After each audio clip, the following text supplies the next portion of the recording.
Question है dot dot was the first Mughal empire. पहला मुगल बादशाह कौन था? तो पहला मुगल बादशाह था बाबर। बाबर तो वो कुछ नहीं। बाबर के बाद आया हुमायूं, उसके बाद अकबर, उसके बाद जहांगीर, उसके बाद शाहजहां, फिर औरंगजेब।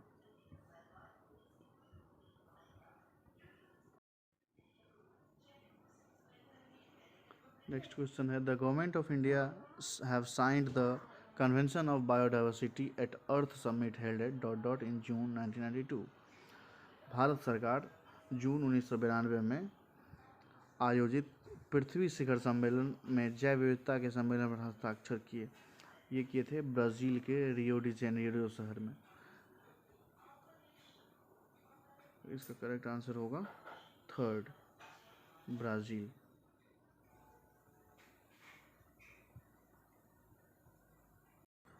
क्वेश्चन है इब्न बतूता एक 4th century traveller was from. Ibn Battuta कहाँ का है? इसमें लोग कंफ्यूज करते हैं अक्सर। इब्न बतूता टिक करेंगे और बोलेंगे टर्की का था क्योंकि इंडिया के नज़दीक है, लेकिन वो टर्की का नहीं था, अफ्रीकन कॉन्टिनेंट का था, मोरक्को का था वो। तो इसका मोरक्को तो है नहीं ऑप्शन में, तो अफ्रीका करेक्ट आंसर होगा। कहाँ का था? अफ्रीका का। ये नॉर्दर्न पार्ट ऑफ अफ्रीका में है, मोरक्को कंट्री, वहाँ का था इब्न बतूता।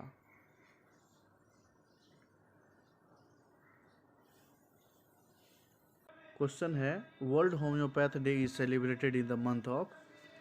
तो वर्ल्ड होम्योपैथ डे हर साल 10 अप्रैल को मनाया जाता है, अप्रैल महीने में मनाया जाता है। तो अप्रैल इसका करेक्ट आंसर है। और ये मनाया जाता है birth anniversary of doctor Samuel Hahnemann, जो फाउंडर थे होम्योपैथी के। तो सैमुअल हैनीमैन के नाम पे हर वर्ष 10 अप्रैल को वर्ल्ड होम्योपैथ डे मनाया जाता है।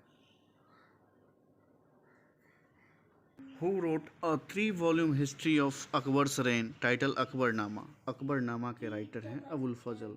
3 वॉल्यूम में आया था। इसमें अकबर के पूर्वजों का हिस्ट्री है। इसका करेक्ट आंसर होगा अबुल फजल।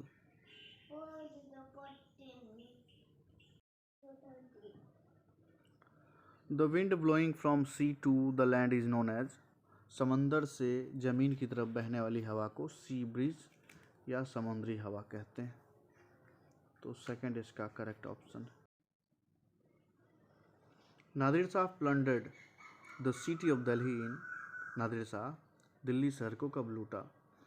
तो नादिर शाह एक ईरानी सम्राट था जो 1739 ईस्वी में पहली बार दिल्ली को लूटा था। उस टाइम दिल्ली का शासक औरंगजेब का परपोता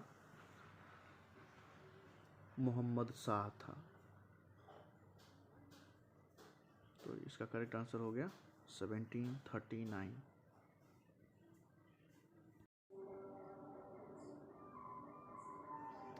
क्वेश्चन है केंद्र सरकार के कार्यालय में कर्मचारियों को आमतौर पर हिंदी का कार्यसाधक ज्ञान होना माना जाएगा यदि उसमें कार्यरत कर्मचारियों के %% ने ऐसा ज्ञान प्राप्त किया हो। अगर किसी ऑफिस के 80% कर्मचारी अगर हिंदी भाषा में उनको अगर कार्यसाधक ज्ञान है तो ये माना जाएगा कि